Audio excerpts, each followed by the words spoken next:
এই দৃশ্যমান ও অদৃশ্যমান সম্পদের হিসাব সংক্রান্ত ঢাকা বোর্ড 2022 সালে যে সৃজনশীল প্রশ্নটি এসেছিল এই প্রশ্নটির সঠিক সমাধানের চেষ্টা করব। আলোচনায় আছে আমি মোহাম্মদ সিরাজুল ইসলাম, বরিশাল সরকারি model school and college Barishal. তো চলো শুরু করা যাক। তো এই যে লক্ষ্য করি প্রশ্নটি উপস্থাপন করেছি, উপরে উদ্দীপক, নিচে 3টা প্রশ্ন। উপরে বলেছে চৌধুরী অ্যান্ড কোং 2018 সালের 1 জুলাই তারিখে 4,20,000 টাকার মূল্যের একটি যন্ত্র ক্রয় করে। যন্ত্রটির আনুমানিক আয়ুষ্কাল 10 বছর, ভগ্নাবশেষ মূল্য 50,000 আর ক্রমহ্রাসমানজের পদ্ধতিতে অবশ্যই ধরতে হবে। এই হচ্ছে তথ্য এবং 31 ডিসেম্বর তারিখে হিসাব সমাপ্ত হয়। তো এই তথ্যের আলোকে ক নম্বরে বলেছে অবশ্যের হার নির্ণয় করো। তো ক্রমহ্রাসমানজের পদ্ধতিতে অবশ্যই হার নির্ণয়ের সূত্র হচ্ছে আমরা সহজে লিখতে পারি 200% ভাগ আয়ুষ্কাল, অথবা লিখতে পারি 100% গুণ 2 ভাগ আয়ুষ্কাল। তো যাই ক নম্বরের সমাধানের চেষ্টা করি। অবশ্যের হারের সূত্রটা কি মনে আছে? উপরে 100%, নিচে আয়ুষ্কাল, একে আবার 2 দিয়ে গুণ হবে। এটা যেহেতু এই যে দ্বৈত ক্রমহ্রাসমানজের, সেজন্য 2 দিয়ে গুণ হবে। 100% ভাগ আয়ুষ্কাল গুণ 2, এটা হচ্ছে ক্রমহ্রাসমানজের পদ্ধতিতে অবচয়ের হার নির্ণয়ের সূত্র। তো আমরা এই সূত্র অনুযায়ী লিখি, এই যে 100% ভাগ আয়ুষ্কাল কত 10 বছর, আর গুণ তো সূত্রের এই 2 কিন্তু সূত্রের 2। এবার এটা যদি ক্যালকুলেশন করি, 100কে 10 দিয়ে ভাগ করে 2 দিয়ে গুণ করলে 20% হবে, অর্থাৎ অবশ্যের হার 20%। ক নম্বরে আমরা অবশ্যের হার পেলাম। এবার এই অবশ্যের হার ধরে আমরা এবার পরবর্তী খ নম্বরে ক্রমহ্রাসমানজের পদ্ধতিতে একটি অবশ্যের সারণী তৈরি করব। সময় সেভ করার জন্য আগে থেকে আমি ছক অঙ্কন করে রেখেছি। এখানে যেহেতু 3 বছরের জন্য বলেছিল, সেই জন্য 2018, 19, 20 4 বছর, 18, 19, 20, 21 সাল পর্যন্ত 4 বছরের অবশ্যের সারণী প্রস্তুত করব। খুব ভালো করে লক্ষ্য করি। অবশ্যের সারণীতে কি লিখলাম? বছর, মেশিনের প্রারম্ভিক মূল্য, অবশ্যই সমাপনী মূল্য আর ক্রমযোজিত অবচয়। অনেক ক্ষেত্রে দেখা যায় ক্রমযোজিত অবচয়টা আগে আছে আর এটা শেষে আছে। সমস্যা নেই, আমি বোঝানোর সুবিধার্থে এটা আগে লিখেছি, এটা শেষে লিখেছি। যাই হোক, এখন আমরা সমাধান করি। মেশিনের প্রারম্ভিক মূল্যে লিখব মেশিনটি যত টাকা কিনেছিল তার সাথে যদি আরও আনুষঙ্গিক খরচ থাকে যোগ করব, কিন্তু এই অঙ্কে আনুষঙ্গিক খরচ নাই। এই যে লক্ষ্য করি 4,20,000 টাকায় মেশিনটি কিনেছিল, 4,20,000 টাকা মেশিনের প্রারম্ভিক মূল্য লিখলাম। এটির উপরে 20% অবশ্যই করলে কত হয়? এটির উপরে যদি 20% অবশ্যই করি, আমি একটু ক্যালকুলেটর দিয়ে হিসেব করি।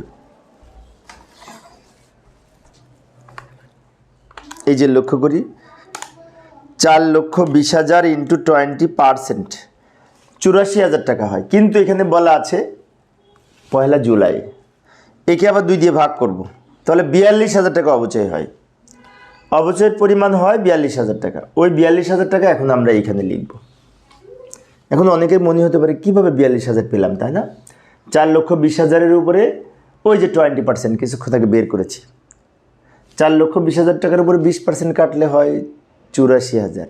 কিন্তু 1 জুলাই দেওয়া আছে, July, August, September, October, November, December, 6 মাস, জুলাই 1 তারিখ থেকে ডিসেম্বর পর্যন্ত। সেই জন্য 6 মাসের অবচয় 42,000 টাকা। এবার এইটা থেকে এটা বিয়োগ করে এখানে লিখব। প্রারম্ভিক মূল্য থেকে অবচয় বিয়োগ করে সমাপনী মূল্য হবে। তাহলে এটা থেকে এটা বিয়োগ করে আমরা এই সংখ্যাটি পাবো, 3,78,000 টাকা। এইটা আবার এইখানে নিয়ে আসবো। আচ্ছা, এই লাইনটা আমরা পরে পূরণ করি, আগে এই 3টা ঘর করে নিই, তারপরে এটা শেষে করব, তাহলে সুবিধা হবে বুঝতে। এটা এখানে নিয়ে আসলাম, এইটার উপরে আবার 20% হিসেব করব। এখন কিন্তু এটার উপরে সরাসরি 20% হিসেব করব। এখন আর অর্ধেক বছর হবে না, কারণ পরবর্তী বছরগুলো তো মেশিন 1 তারিখ থেকেই আছে, তাই না? সেই জন্য সরাসরি এইটার উপরে 20% কেটে যেটা হবে এইখানে লিখব, এটি থেকে এটা বিয়োগ করে আবার এইখানে লিখব।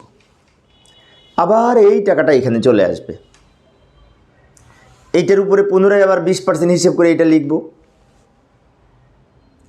এটা থেকে এটা বিয়োগ করে এইটা হবে।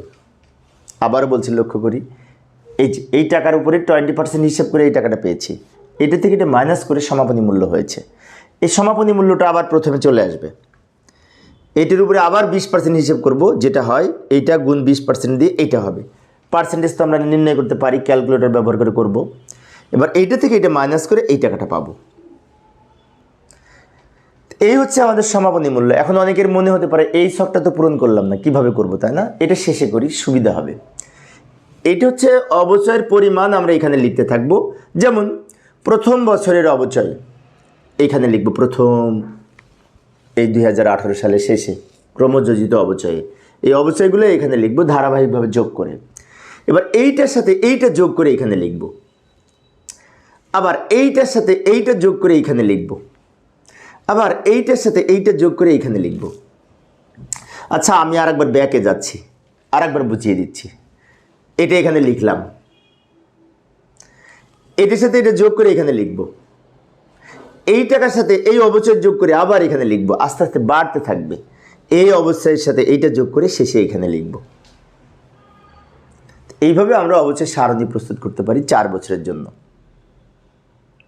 এবার আমরা কি করব, এই উদ্দীপকের আলোকে আমরা আবার এই বিশেষ করে পুঞ্জীভূত অবচয় হিসাব প্রস্তুত করতে বলেছিল অঙ্কে গ নাম্বারে।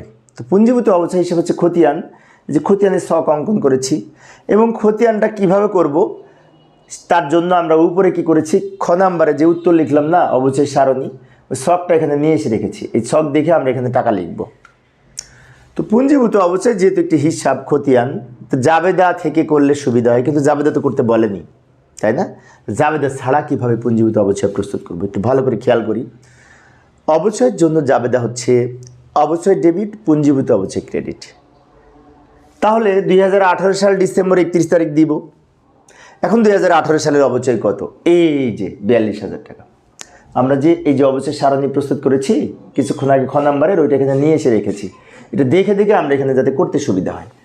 2018 সালের অবচয়ের পরিমাণ হচ্ছে এই যে 42,000 টাকা। এই 42,000 টাকার জন্য জাবেদা হচ্ছে অবচয় ডেবিট, পুঞ্জীভূত অবচয় ক্রেডিট। আমি আবারও বলছি, লক্ষ্য করি, এই 42,000 টাকার জন্য জাবেদা হচ্ছে অবচয় ডেবিট, পুঞ্জীভূত অবচয় ক্রেডিট।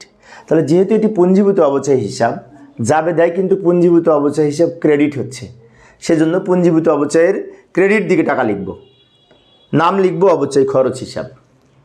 কারণ জাবেদাটি আবারও বলছি, লক্ষ্য করি, জাবেদা হচ্ছে অবচয় খরচ ডেবিট, পুঞ্জীভূত অবচয় ক্রেডিট। তাহলে পুঞ্জীভূত অবচয়ের ক্রেডিট দিকে টাকা লিখব, নাম লিখব অবচয়, যদি আমরা জাবেদা দেখে করি, তাই না? মনে মনে জাবেদা করে নিতে হবে। এবার এই টাকাটা আবার শেষের ঘরে লিখব, ক্রেডিটে আছে তো ক্রেডিটে চলে যাবে। এবার 19 ডিসেম্বর 31, এখানেও কিন্তু এই টাকা নিয়ে জাবেদা হবে। এই যে 75,600 টাকা নিয়ে যে অবচয় খরচ ডেবিট, পুঞ্জীভূত অবচয় ক্রেডিট, সেম জাবেদা। তাহলে আবার আমরা এখানে অবচয় খরচ নাম লিখব, আর এই টাকাটা ক্রেডিট ঘরে লিখব 75,600 টাকা। আর একবার বলছি, লক্ষ্য করি, জাবেদাটা হচ্ছে অবচয় খরচ ডেবিট, পুঞ্জীভূত অবচয় ক্রেডিট, সেজন্য পুঞ্জীভূত অবচয়ের ক্রেডিট দিকে টাকা লিখব, আর নাম লিখব ওই জাবেদার উল্টা নামটা, অবচয় খরচ। এবার জেরের ঘরে লিখব এটাও ক্রেডিট, এটাও ক্রেডিট, ক্রেডিট ক্রেডিট যোগ করে ক্রেডিট দিকে বসবে। এবার 2020 ডিসেম্বর 31, এই যে এইখানে এই যে 60,480 টাকা, এটা নিয়ে আবার জাবেদা করব, অবচয় খরচ ডেবিট, পুঞ্জীভূত অবচয় ক্রেডিট, তাহলে মনে মনে জাবেদা করে নিব।